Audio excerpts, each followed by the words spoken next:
RTI1, 13h, l'heure de votre journal. Bonjour et bienvenue à la une de l'actualité.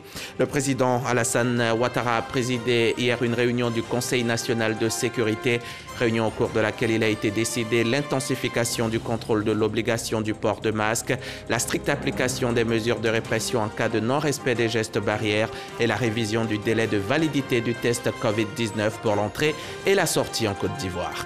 L'édition 2020 du prix du patronat initié par la Confédération générale des entreprises de Côte d'Ivoire. Pour cette 5e édition, 7 lauréats sont récompensés en présence du ministre de l'Enseignement supérieur et de la Recherche scientifique, Adama Diawara. Les précisions de Walter Amadou Ouattara dans ce 13h.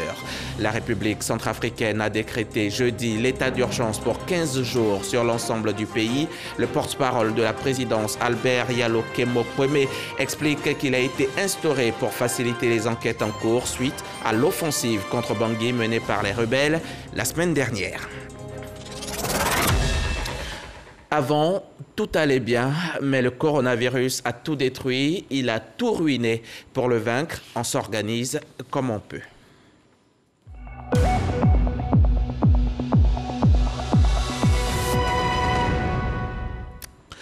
Face à cette recrudescence des cas de Covid, les autorités ivoiriennes ont décidé d'agir. L'état d'urgence s'est instauré sur toute l'étendue du territoire du 21 janvier au 28 février 2021. En cas de non-respect des gestes barrières, l'on assistera à une stricte application des mesures de répression. Ce sont entre autres quelques décisions du Conseil national de sécurité dont le communiqué final est lu ici par Abou Sanogo.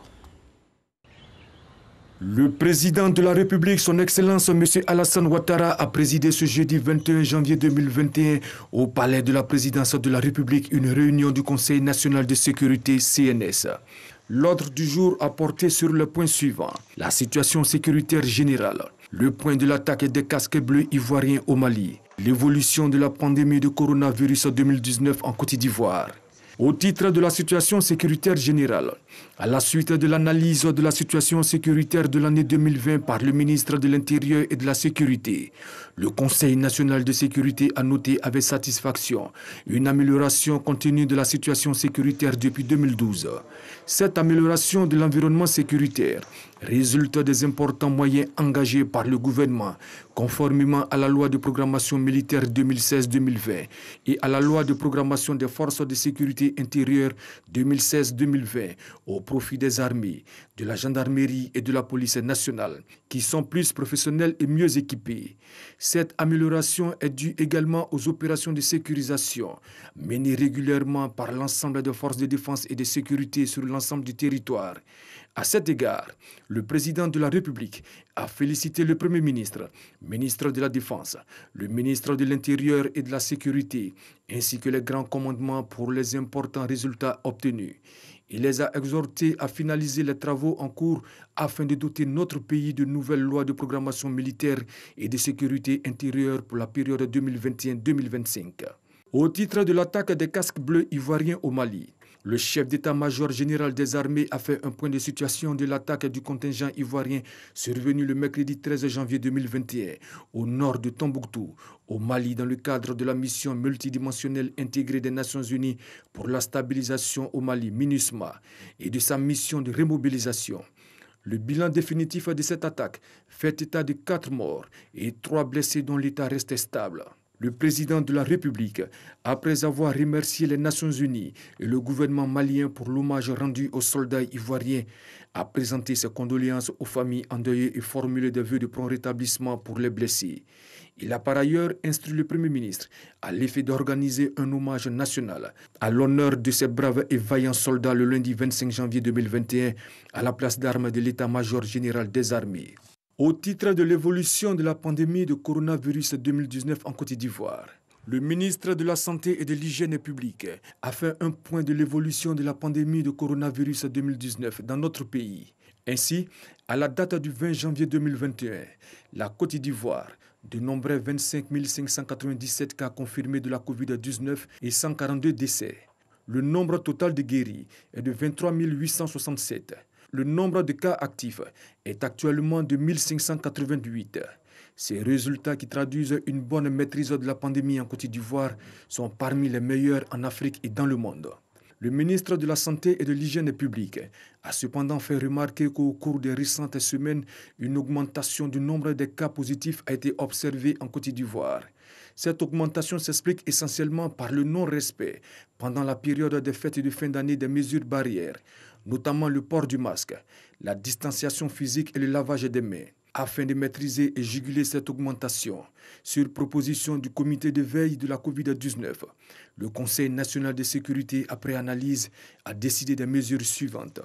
L'intensification du contrôle de l'obligation du port du masque, notamment dans les transports en commun, les services publics et privés et tous les espaces publics. La stricte application des mesures de répression en cas de non-respect des gestes barrières.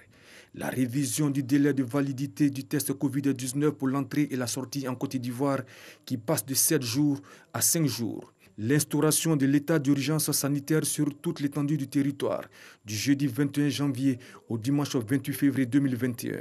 Par ailleurs, le président de la République a donné des instructions afin que le processus d'acquisition des vaccins anti-Covid-19 soit accéléré.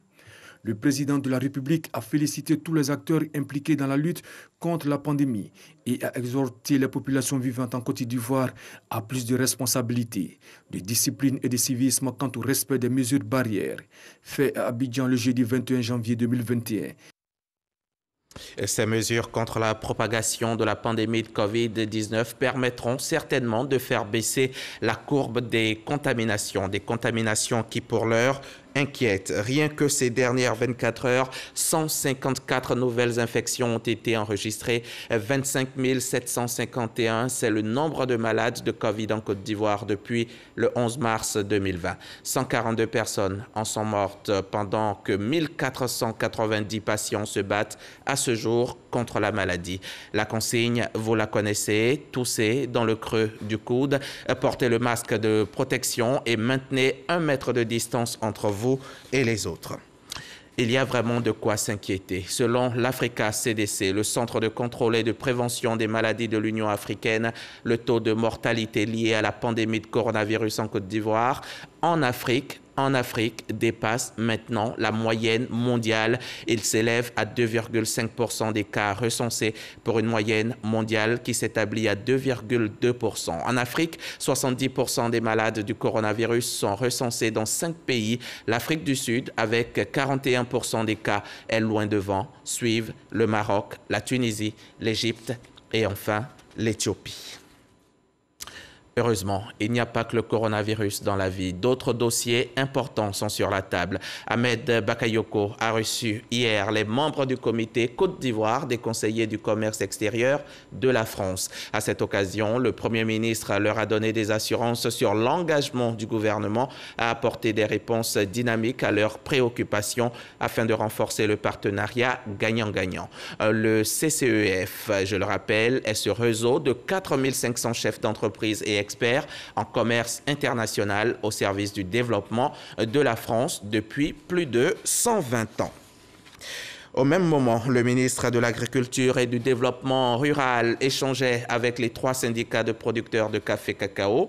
Ces derniers avaient décidé depuis lundi dernier d'aller en grève. Ils se plaignent entre autres de la mévente actuelle du cacao ou encore de la gestion de leurs acquis. Et suite à cette rencontre avec Kobena Kwasi Adjoumani, les producteurs ont décidé de lever leur mot d'ordre de grève. On en sait plus avec Jean-Luc Bangbo.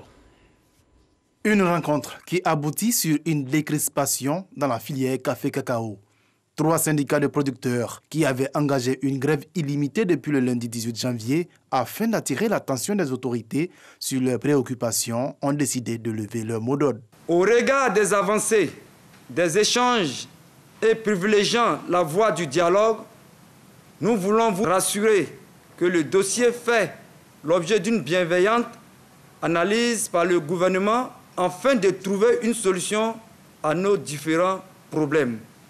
Fort de cela, nous, Synapsi, Anaprosi, Sinéa, Grissi, levons en ce jour du jeudi 21 janvier 2021 le mot d'ordre de grève engagé depuis le lundi 18 janvier 2021 Les préoccupations des producteurs portaient notamment sur le stock des arriérés de la campagne 2016-2017 d'un montant de 1,6 milliard de francs CFA, l'appui aux organisations professionnelles agricoles par le Conseil Café-Cacao, la gestion des actifs des producteurs et la mévente actuelle du cacao. Le ministre de l'Agriculture, qui a conduit les échanges depuis le mardi 19 janvier, s'est félicité de l'issue heureuse de ce dialogue. Les organisations professionnelles agricoles, avec leurs syndicats, avaient besoin d'un certain nombre d'informations. C'est pour cela qu'ils avaient émis des griefs. Et nous venons de lever ces griefs en leur donnant les informations vraies. Les 3 syndicats ont toutefois promis de ne pas baisser la garde dans la défense de leurs intérêts. Ils annoncent ainsi, dans les prochains jours, une tournée d'information et de sensibilisation auprès de leurs membres. Au bout de l'effort, il y a la récompense et le mérite est toujours salué. 5e édition du prix du patronat initié par la Confédération générale des entreprises de Côte d'Ivoire. C'était hier jeudi et 7 lauréats ont été récompensés. Ils sont distingués dans 3 catégories. Le ministre de l'Enseignement supérieur et de la Recherche scientifique présent à la cérémonie félicite les lauréats. Le témoignage de Walter Amadou Ouattara. Doté d'un montant de 10 millions de francs CFA, le prix spécial 2020 de la 5e édition du prix du patronat est décerné à Vierge Nguessan Haïtien pour son projet intitulé « La formalisation du secteur informel par la vulgarisation et la maîtrise des cycles des mécanismes de financement des marchés ». Avec lui, 6 autres lauréats qui ont reçu dans leur catégorie chacun un prix d'encouragement et un premier prix, dont l'un est revenu à Yaoungoran, enseignant-chercheur pour ses travaux relatifs à l'application du solaire thermique sur les procédés de séchage, fermentation de fèves de cacao pour améliorer leur qualité commerciale. Merci de nous encourager à travers ces prix à comprendre que la recherche est dynamique et que nous devons continuer à travailler. Initié depuis 2013, le prix du patronat de la Confédération générale des entreprises de Côte d'Ivoire a pu distinguer 35 lauréats. En instituant ce prix, le patronat entendait, entre autres, contribuer à la promotion des chercheurs, inventeurs et innovateurs, mais surtout, voir transformer les résultats de la recherche en opportunités d'affaires. Le ministre de l'Enseignement supérieur et de la Recherche scientifique félicite les lauréats et réaffirme l'intérêt que le gouvernement porte à la reconnaissance des valeurs, surtout dans l'innovation. L'innovation constitue un enjeu stratégique. C'est la condition de la croissance, de la création d'emplois et de richesses, mais également de l'amélioration de notre bien-être. La dynamisation de l'innovation est donc une priorité absolue pour notre département ministériel. Alors, comment ne pas célébrer l'excellence dans l'innovation technologique de façon générale et en particulier dans l'innovation liée à l'environnement, l'agriculture, les nouvelles technologies dans l'éducation et la biotechnologie, qui sont les 4 domaines retenus pour l'attribution de ce prix. 13 candidats ont postulé pour cette 5e édition du prix du patronat. Les 7 lauréats retenus sont répartis avec une enveloppe globale de 31 millions de francs CFA. Ils sont une vingtaine de souscripteurs au programme de logements sociaux de la SICOGI, acquéreurs du programme immobilier baptisé Cité Ado dans la commune de Yopougon, qui viennent de recevoir les clés de leur maison. C'était lors de la cérémonie de lancement des travaux de l'opération Azito 2 de la SICOGI, en présence du secrétaire d'État chargé du logement social, Nguessan Kofi Lataï, et de notre reporter Mahama Traoré. Grâce à la SICOGI, Société ivoirienne de construction et de gestion immobilière, ils peuvent désormais compter au nombre des propriétaires de logements en Côte d'Ivoire. Ces 652 souscripteurs à l'opération immobilière Cité Ado de Yopougon peuvent désormais accéder à leur maison. C'était un peu difficile, mais aujourd'hui, je suis très heureux d'avoir chez moi. Voilà. Depuis 2012, on a commencé la souscription. On est obligé, en plus de payer les loyers, pour payer l'appartement. Ça a été vraiment difficile pour nous. Et par la grâce de Dieu, aujourd'hui, cela prend fin. En septembre dernier, nous avons remis des clés à Bobo PK18. Aujourd'hui, nous sommes là pour remettre des clés. En février, nous serons de retour à Bobo pour remettre des clés. Si la pandémie ne nous empêche pas, avant la fin du premier trimestre, nous allons lancer la première opération L'île Nouvelle du côté des Grands Bassins. Cette année, le gouvernement entend insuffler un dynamisme nouveau au programme de construction et d'acquisition des logements sociaux et économiques. Le gouvernement tient à rassurer les populations et les acquéreurs des logements sociaux. L'État tiendra ses engagements jusqu'au bout. Nous allons élargir le projet à l'intérieur du pays. C'est près de 51 700 logements qui seront construits dans tous les chefs-lieux de département de notre pays, puisque à l'intérieur, les besoins aussi sont importants au niveau des logements sociaux. En ce qui concerne la SICOGI, elle vient de lancer la construction de la deuxième tranche de l'opération immobilière Les Résidences Azito sur ce site de 6 hectares à Yopougon. Le défi est de livrer 1006 logements dans les 18 prochains mois, en plus de la réalisation des voiries et réseaux divers VRD, dont les travaux ont été lancés ce jeudi. On passe au chapitre politique de cette édition. L'actualité, c'est le scrutin législatif du 6 mars prochain. Les dossiers de candidature sont encore reçus à la commission électorale jusqu'à ce soir. On se souvient que les députés sortants ont pris fonction en 2017, c'était en avril. Leur mandat s'est achevé officiellement en décembre 2020. Mais que retenons-nous du mandat de cette Assemblée? C'est l'exercice auquel s'est adonné Gabriel Zani. On regarde. Officiellement, le jeudi 31 décembre, dernier jour ouvrable de l'année, la session ordinaire 2020 de l'Assemblée nationale a pris fin dans cet hémicycle. Avec elle, la première législature de la Troisième République ouverte le lundi 3 avril 2017, premier jour ouvrable du mois d'avril. Que de débats houleux ont eu lieu ici, en plénière, que de projets de loi examinés en commission. Des lois importantes ont été votées.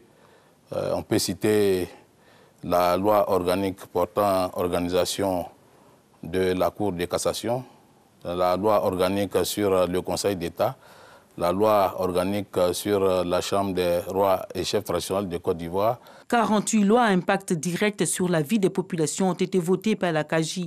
Par exemple, en 2018, la votation de la loi relative à l'état civil. En 2019, celle portant sur l'adoption, pour ne citer que ces travaux.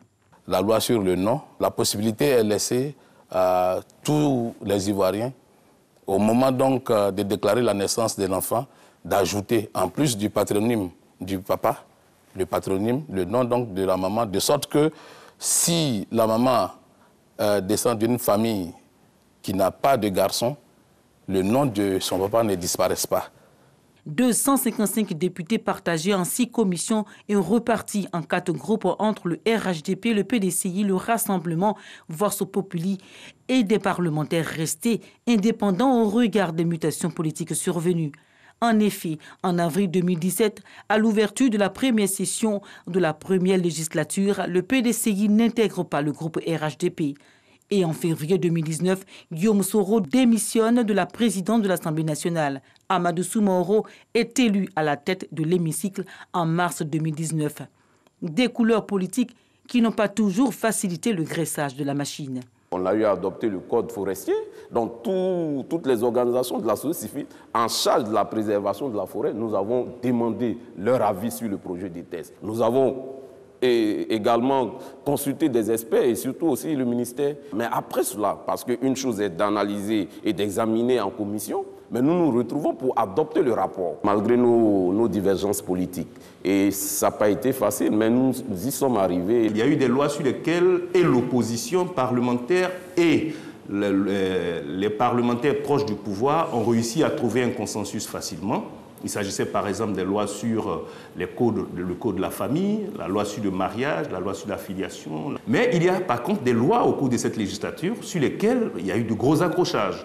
Il s'agit entre autres de la loi portant révision de la Constitution, la loi sur la CEI, la commission électorale indépendante, et puis la loi sur la nouvelle carte d'identité biométrique. Ceux qui sont proches du pouvoir ont défendu d'autres arguments. À la fin, c'est la démocratie qui a triomphé. La démocratie qui avance au milieu des contradictions, des ajustements entre députés RHDP et ceux de l'opposition. Cependant, voter des lois, ce n'est pas tout. Les députés se sont attelés aussi à expliquer leurs motifs aux électeurs. nous avons donc procédé à une invitation des masses, des associations, des populations de Yopougon, afin de leur expliquer donc, la fin de session, et leur expliquer le contenu du travail parlementaire qui a été fait, essentiellement donc, dans le cadre donc, de la Commission des finances, expliquer les investissements qui sont prévus ville par ville, quartier par quartier, département par département. Et cela a permis aux populations de comprendre exactement où les investissements sont situés. Des électeurs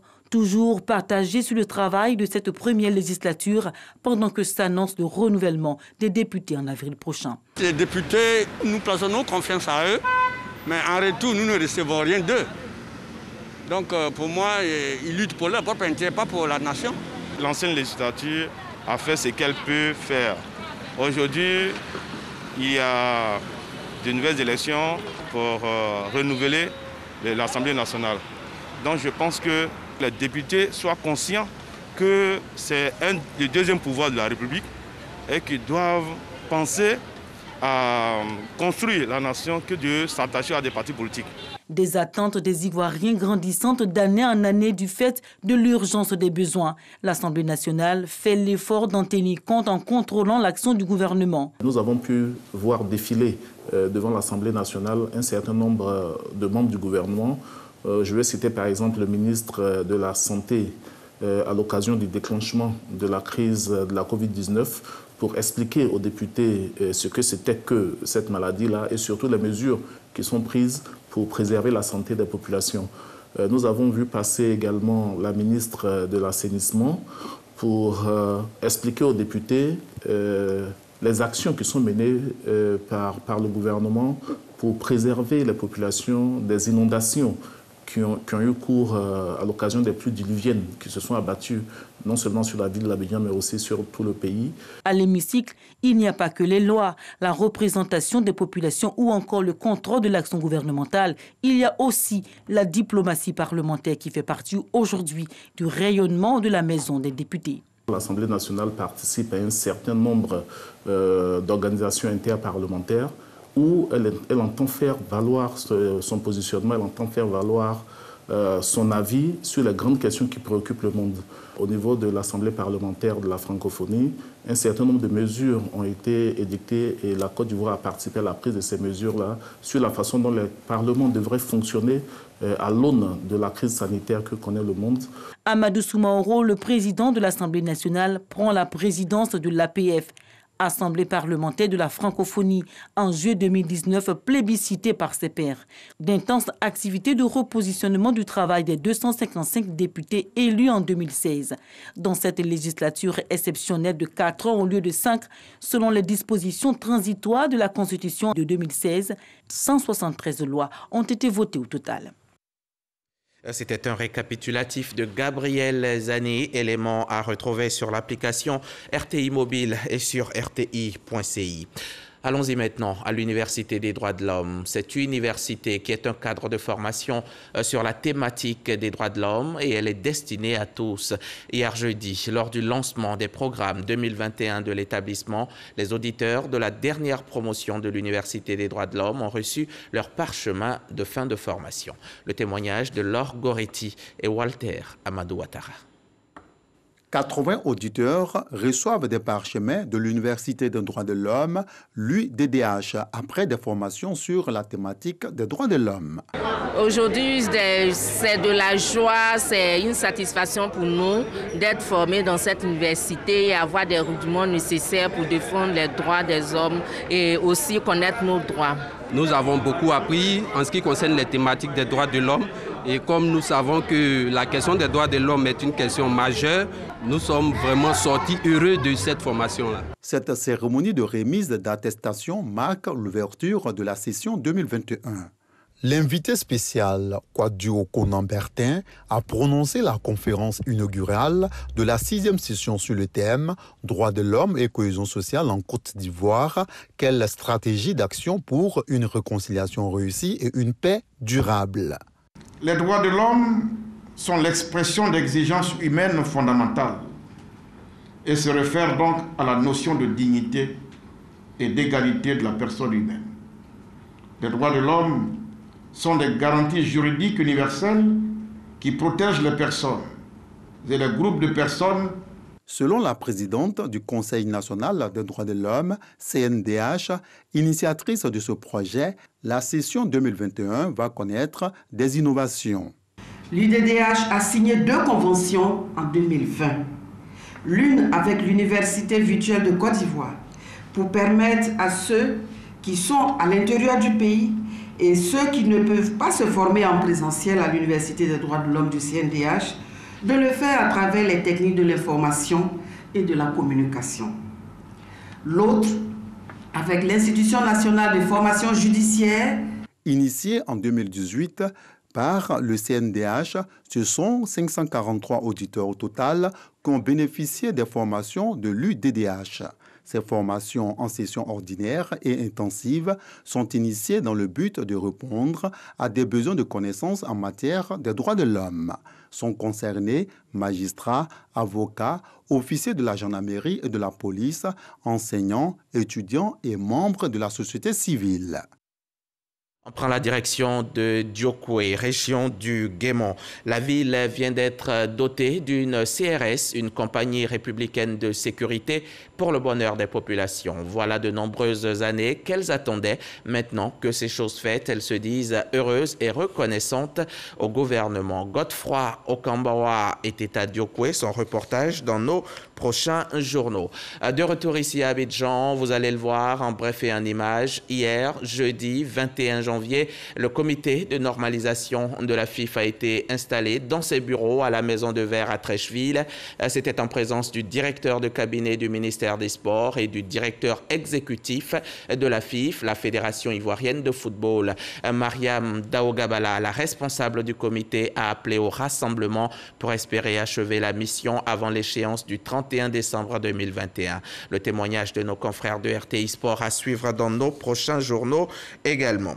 Cette situation trouble du foot ivoirien y est peut-être pour quelque chose, mais la Côte d'Ivoire n'a pu se qualifier pour le CHAN 2020 qui a lieu en ce moment au Cameroun. Aujourd'hui, le Maroc et le Rwanda vont s'affronter cet après-midi même et le soir, on assistera au choc Ouganda-Togo. Des matchs que vous pourrez suivre en direct depuis chez vous. Ils seront retransmis sur RTI2, notre deuxième chaîne. Hier, deuxième journée du premier tour du CHAN, après la rencontre entre la Libye et la RDC qui a vu les Léopards égaliser à la dernière seconde, 1 but partout. Le stade de Djapoma à Douala a été le théâtre du deuxième match du groupe B. Le Congo-Brazzaville et le Niger visaient la victoire pour rebondir et rêvaient un peu plus au quart de finale. Finalement, comme lors du match joué un peu plus tôt, les deux sélections se sont séparées sur un match nul, 1 but partout. Seulement 6 minutes après l'entame de la rencontre, la Libye donne le ton avec le but du capitaine Mouetaz Ouessaïne. Après cette réalisation matinale concédée par les Léopards, les poulets de Florent Ibenge vont appuyer sur l'accélérateur, mais cela sans succès, puisque la pause intervient sur le score d'1-0 à la faveur de protégés de l'équipe de Zoran Filipovic. Le double champion d'Afrique entame la seconde période avec beaucoup plus de détermination et d'abnégation. La sélection congolaise se crée pas mal d'occasions de but qui finit par payer en toute fin de partie dans les arrêts de jeu grâce à une frappe limpide d'Ernesto Luzolo-Sita. Avec ce nul arraché dans les dernières minutes de ce duel, les Congolais occupent la première place du groupe B avec 4 points. La Libye, vainqueur en 2014, de son côté pour son dernier match de poule devant les Diables Rouges, devra sortir les tripes pour s'assurer une qualification. Dans l'autre match de la même poule, le Congo et le Niger ont coupé la poire en deux avec un score d'1 but partout. Les Diables Rouges ouvrent la marque par Mwaza Mapata et le MENA revient dans la partie en seconde période à la 70e minute grâce au pénalty réussi par Moussa Issa. Si le Congo et le Niger aspirent à une qualification pour les quarts de finale, ces deux nations devront sortir les tripes, respectivement devant la Libye et la RDC, le 25 janvier 2021.